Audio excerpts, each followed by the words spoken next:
আলেমরা হচ্ছে নবীদের ওয়ারিস, বলেন সুবহানাল্লাহ। মানেন?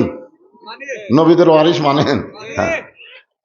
আল্লাহ কোরআনে বলেছেন, ইন্নামা ইয়াখশাল্লাহু মিন ইবাদিহিল উলামা। বান্দা সমূহের মধ্যে সবচাইতে আল্লাহকে বেশি ভয় করে তারা হলো আলেম বান্দা। ধরে কোন বান্দা? আপনারা বলেন তো, হাসিনা সবচাইতে বেশি নির্যাতন করছে কাদেরকে? এ কথা জোরে বলা লাগবে ভাইরে।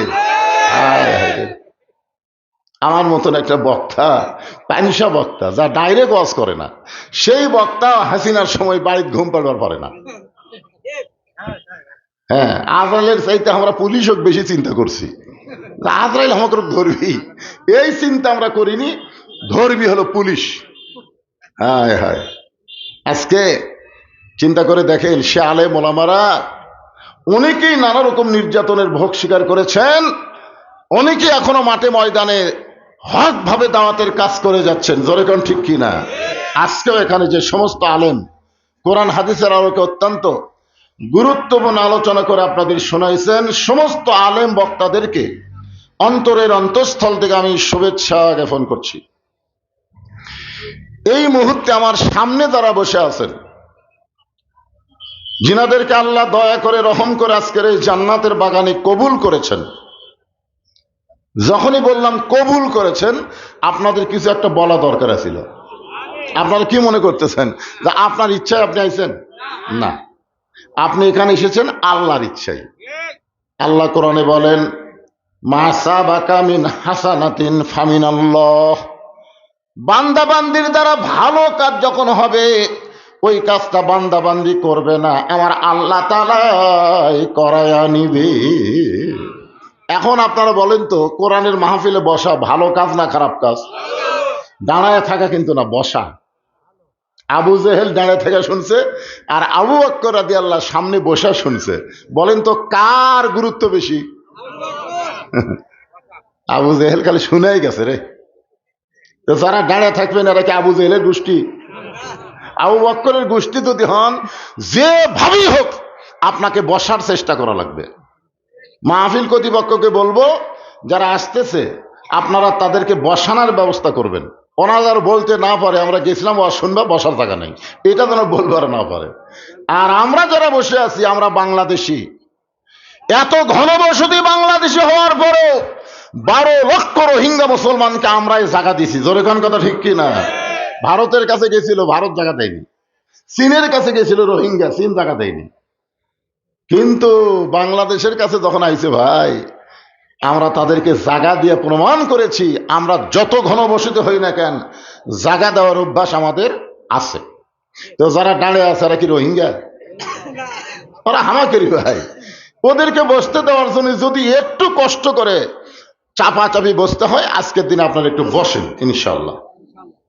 আমার সামনে যারা বসে আছেন, সম্মানিত মা বোনেরা, পর্দার অন্তরালে বসে যারা আলোচনা শুনতেছেন, আমি এখানে আসার পরেই শুনছি পুরুষের চাইতে নারীদের সংখ্যা নাকি বেশি। দেখে আসলো, দেখাইছি। আচ্ছা আচ্ছা, ঠিক আছে।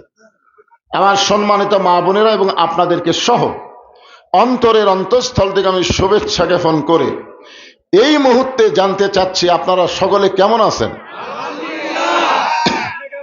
জি, আমি কিছুদিন হলে একটু অসুস্থ। ওয়াজের শুরুর 15 মিনিট, কয় মিনিট ঘড়ি ধরে 15 মিনিট আমার একটু খুশখুশনি কাশ হয়। 15 মিনিট পরে, আর 5 মিনিট পর ভালো হয়ে যাবে। 10 মিনিট তো হয়ে যাবে, আমি কয় মিনিট কইছি? 5 মিনিট পরে দেখবেন আর নাই, এটা 20 টাইট হয়ে যাবে, অসুবিধা নেই। গলা একটু গরম হওয়া লাগবে, এটা আমি দেখতেছি। আল্লাহ তাআলা আমাকে একটু পরীক্ষা করতেছে, আলহামদুলিল্লাহ। এরপরে আমরা কি বলবো? নাউজুবিল্লাহ। যে আল্লাহ শারীরিক সুস্থতা দান করে মানসিক প্রশান্তি লাভের জন্য আজকের এই কোরআন কারিমের মাহফিল কবুল করলেন, আমরা সে আল্লাহর উপরে খুশি না বেজার? তাহলে জবান খুলে সমস্বরে সকলে বলবো, রব্বানা লাকাল হামদ হামদান কাসীরান তাইয়িবান মুবারাকান ফীহি। এই দেখ, এটা কি সিদার করা নাকি? হ্যাঁ, না, সিজার করা হলে খুব ডিস্টার্ব করবে, কারণ সিজার করার বাচ্চারা জন্মের আগে জন্ম নেয়, মানে 2 দিন পরে নর্মালি বাচ্চা হবে, নর্মালি কিন্তু হবে, আমাকে মায়েরা অধৈর্য হওয়ার কারণে বাধ্য হয়ে সিজার করা লাগে। ধরে কোন কথা ঠিক কিনা? আপনার বলেন তো, আজ থেকে 20-25 বছর আগে সিজার ছিল, থাকলেও বোঝা যায়নি। হায় হায়, পেট কাটা থেকে পেটের মধ্যে ঘুম পাড়তেছে, ডাক্তারা কয় কে রে, পেট তো টেকার লোভে খাটো রে, ই তো ঘুমই ভাঙেনি। আরেক ডাক্তার কয় 2 দিন পরে ভাঙতো, তার আগেই আমরা কাটছি। এখন কি করা লাগবে? পেটের মধ্যে থেকে বাচ্চা এরকম টানা বের করে পাও ধরে একটা ঘুরে নিতে, এইরকম একটা ঘুরে নিলেই ওই বাচ্চা ওই ঘুরানির ঝাঁকিতে করে একটা কান্দন দেয়। ওই কান্দনে ওর মাথার যে ঝাঁকি খাচ্ছে, এই ঝাঁকি খাওয়ার কারণে দুনিয়াতে আসার পরে ওই মোবাইল ছাড়া ভাত খায় না, মোবাইল ছাড়ার কান্না বন্ধ হয় না। জোরে কোন কথা ঠিক কি না?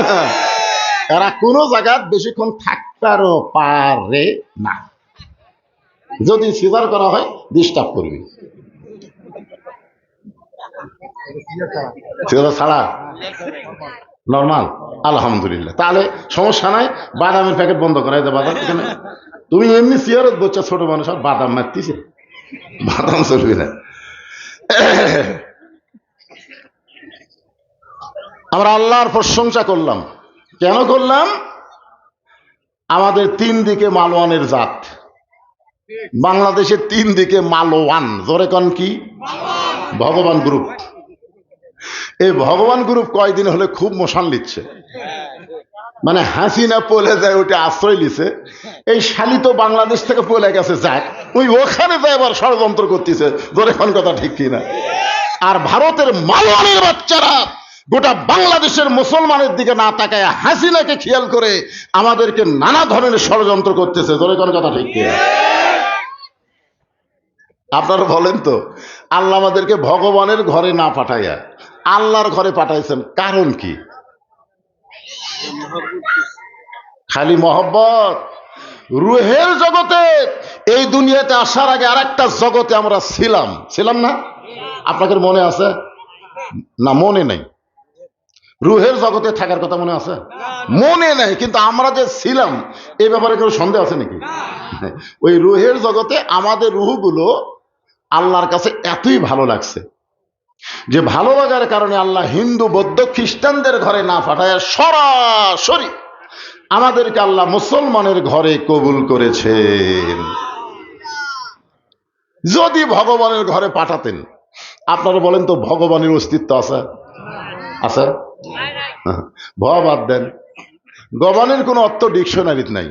গবানের বা বাদ দেন, বান মানে গ বাদ দেন, বান মানে বন্যা, দুনিয়ার কোনো মানুষ চায় না। বা বাদ দেন, নো মানে ভগবান নেই। আর আছে? কিন্তু আমরা যাকে বিশ্বাস করি, আল্লাহু লা ইলাহা ইল্লা হুয়াল হাইয়ুল কাইয়ুম, যদি মন চায় আলিফ বাদ দেন লিল্লাহি মা ফিস সামাওয়াতি ওয়াল আরদ, আবার যদি মন চায় লাম বাদ দেন লাহুল মুলক।